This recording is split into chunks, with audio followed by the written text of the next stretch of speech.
Welcome to MK7 TV.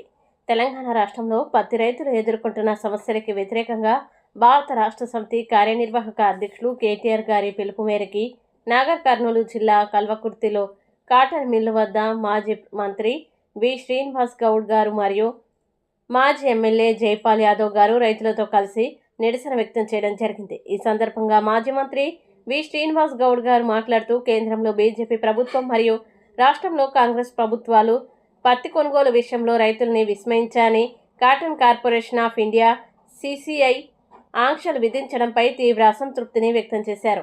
ప్రధానంగా ఎకరానికి 7 క్వింటాల పరిమితి, తేమ శాతం పరిమితులు, కపాస్ కిసాన్ యాప్ సమస్యలు, గిన్నింగ్ మిల్స్లో అవినీతి వంటివి ఉన్నాయని, పత్తి మార్కెట్ మద్దతు 8,100 రూపాయలు ఉంటే రైతుల వద్ద క్వింటాల్కి 6,000 నుండి 7,000 కంటే తక్కువ ధరకు కొంటున్నారన్నారు. దీని ద్వారా ప్రతి క్వింటాల్కు రైతులు 2,000 వరకు నష్టపోతున్నారని అన్నారు.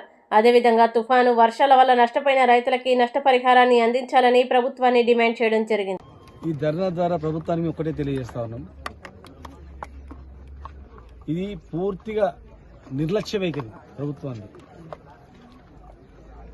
ఎలక్షన్లో ఎట్లా గెలవాలి, ఎట్లా మోసం చేయాలి, ఎట్లా మాటలు మాట్లాడాలి, బయటపడాలి, ఎట్లా అనే ఆ స్ట్రాటజీ తప్ప రైతులను ఎట్లా బాగు చేయాలనే ఒక స్ట్రాటజీ లేదు. అడుగు అడుగునా రైతులను మోసమే. రైతు బంధు ఇస్తామన్నారు, ఎగ్గొట్టిర్రు.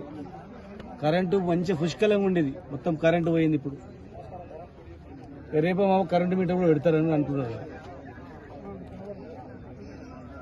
గిట్టుబాటు ధర వడ్లకు రాలేదు, మక్కలకు రాలేదు, ఏ దానికి రాలేదు. రైతు ఏడ్చుకుంటేనే పండిస్తున్నాడు. ప్రతి రైతులు మళ్ళీ వెనకటికి తెలంగాణ రాకముందు ఏ గోస ఉందో సేమ్ మళ్ళీ అదే వెళ్ళే దారికి దగ్గర కరెంటు కరెక్ట్గా వస్తలేదు, రైతు బంధు కరెక్ట్గా వస్తలేదు, ధర లేదు, గిట్టుబాటు ధర. ఇలా పంట కన్నా ముందు ఎంత పంట పడుతుందని చెప్పి ప్రతి మండలానికి ఒక అగ్రికల్చర్ ఎక్స్టెన్షన్ ఆఫీసర్ ఉన్నాడు. ఏ పంట ఎంత ఎన్ని ఎకరాలు అనేది, నాటు వేసినప్పుడు వరి ఎంత, విత్తనాలు వేసినప్పుడు పత్తి ఎంత అని తెలుసు. మరి ఇంత పత్తి సాగు అవుతుంది, ఎంత పండుతుంది ఎస్టిమేషన్ వేసి దాని తగ్గ ఏర్పాట్లు చేయాలి. ఇలా ఏం నిబంధనలు అండి?